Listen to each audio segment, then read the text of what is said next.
And shoot them for what? They never called me Nick. I find nothing amusing or tolerable about this man. He's a disgrace to his country, his race. Every guy thinks he can fight you, wants to take you on, and he's going to prove it someday in a bar, you know. Muhammad Ali, born Cassius Marcellus Clay, trains for the fight of his life. I just keep working and keep training, keep running. And nights at 9 o'clock, I get in, because that's when action starts. If I'm gonna die, I'll die now, right here fighting you.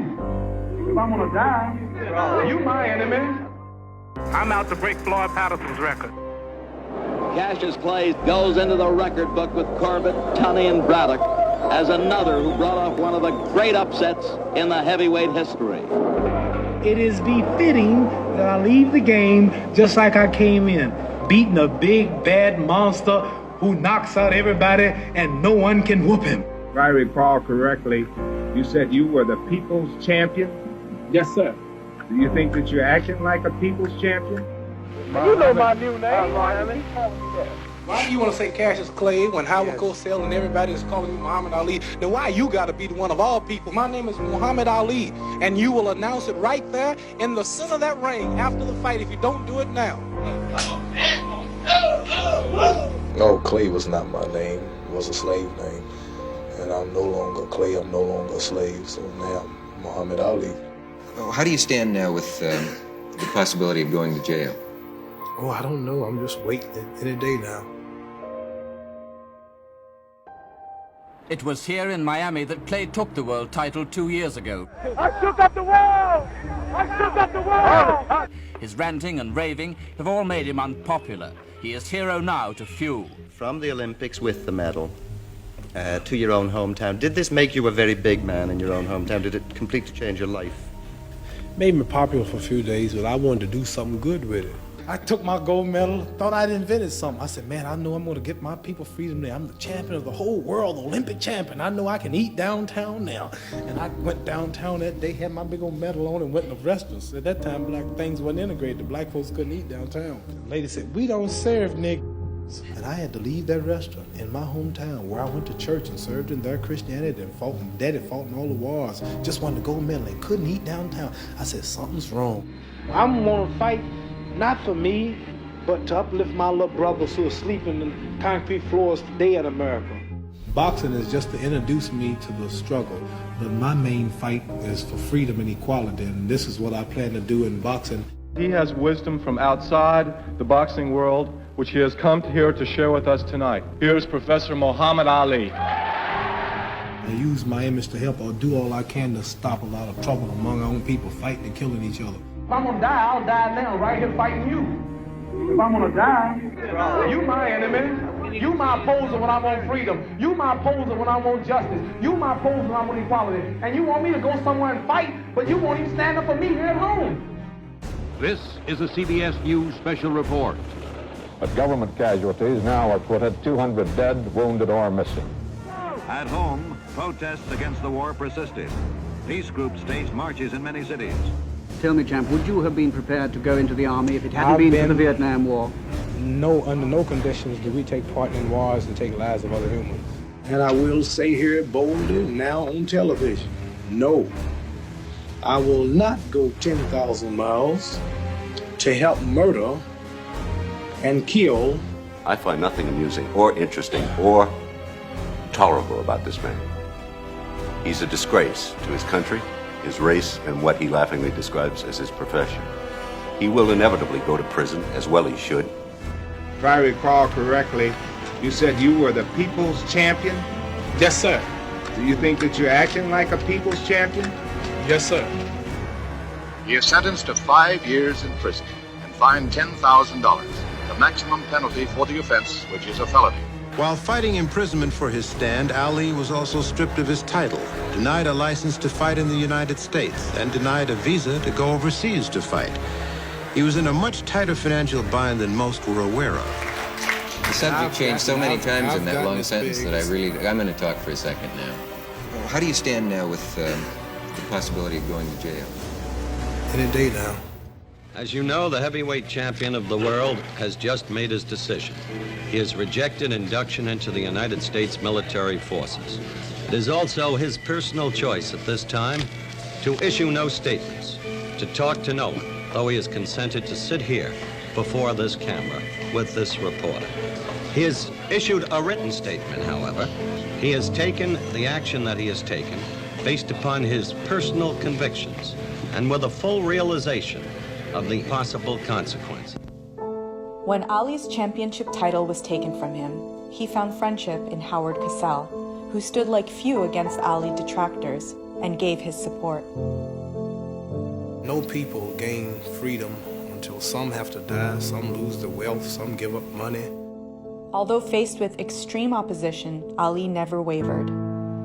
He fought in court for 5 years while unable to work or even leave the country. One man of popularity can let the world know the problem. He might lose a few dollars himself telling the truth, he might lose his life, but he's helping millions. But if I kept my mouth shut just because I can make millions, this ain't doing nothing. So I just love the freedom and the flesh and blood of my people more so than I do the money. Finally, in 1971, his conviction was overturned. Do you have any regrets that you refused to join the army? Many people believe in fighting for the freedom, and this is just part of what I believed. So it's nothing that I regret, not at all. If I regret it, then it wasn't sincere. Do you still think of retirement? Well, I wanted to, but I thought about my children. I watched the baby cry another day. 10 years from now, that baby will just be 10 years old, and I'll need money. He'll need school books. He'll need clothes, bus fare. So I'm just saving money now. I have 3 daughters and 1 son. Save all I can. So all I'm doing now every month is saving at least 75% of my money for the future of my children, putting it away for 15 years. I don't want to touch it. I don't need it. And don't have to worry about my children, because this is a hard world. Don't nobody give you nothing. You have to work for it.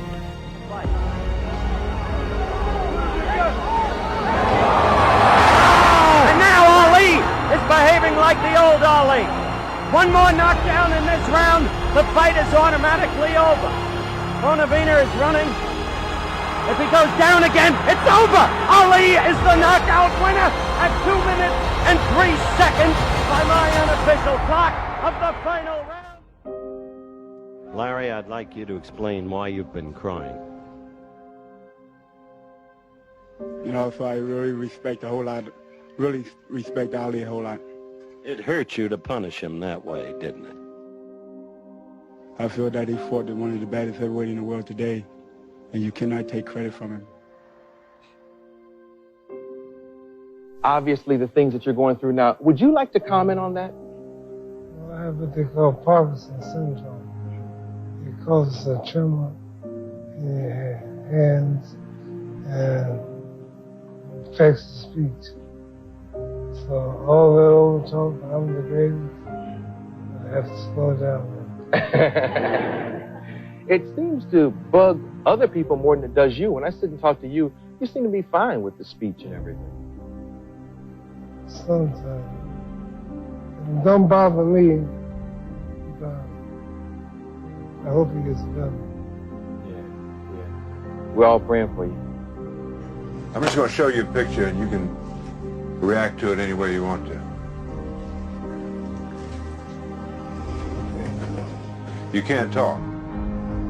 Now, I know you can talk.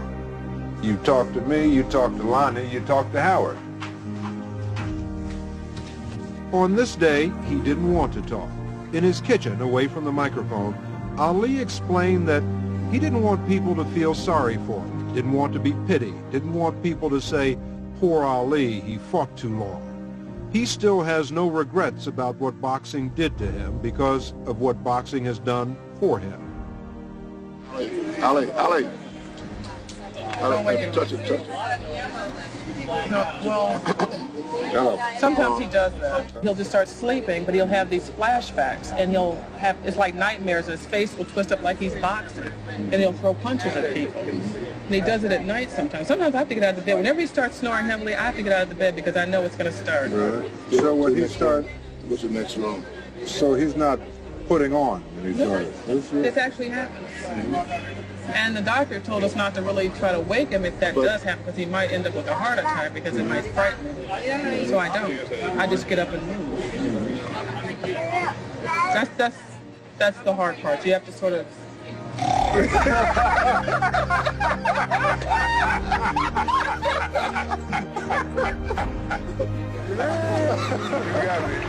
I think in anything, whether, regardless to what the area, it's you and Martin Luther King for me.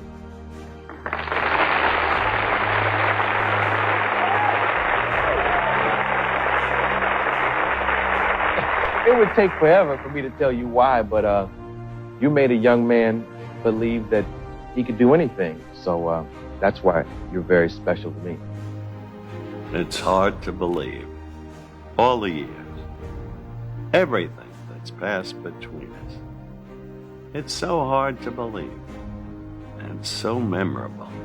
And now, it's time to say to you, Muhammad, God bless you. You are exactly who you said you are. You never wavered. You are free to be who you want to be. I love you.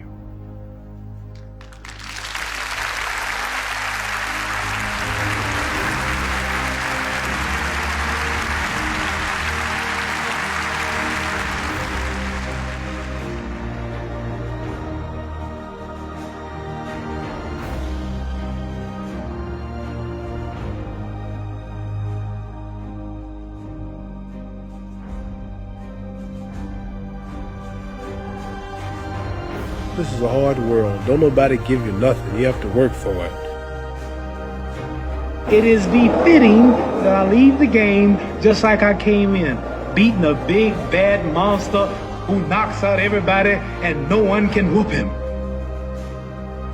No people gain freedom until some have to die, some lose their wealth, some give up money.